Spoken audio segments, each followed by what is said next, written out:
हसन यांची royal entry dx कंपनीतर्फे जंगी स्वागत। इकरा हसन हे उत्तर प्रदेश येथील जिल्हा कैराना लोकसभा 2024 या निवडणुकीत समाजवादी पक्षाने विजयी झालेले एक खासदार आहेत। वयाच्या 30व्या वर्षी इकरा खासदार झाली।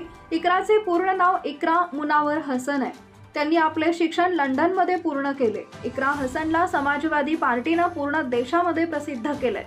इकरा हे 2016 मध्ये जिल्हा पंचायत सदस्य निवडणुकीमध्ये 5000 मतांना पराभव झाली होती। मात्र 2024 मध्ये लोकसभा निवडणुकीत ते जिल्हा कैराना या भागातून समाजवादी पार्टीकडून निवडून आली आणि ती खासदार झाली। नुकतेच सोलापूर या ठिकाणी ते प्रचारासाठी आले असता डीएक्स कंपनीचे अध्यक्ष उमर नायकवडी यांच्याकडून त्यांचं जंगी स्वागत व सत्कार करण्यात आला। यावेळी विजापूर वेस अतिशय गजबजलेला होता।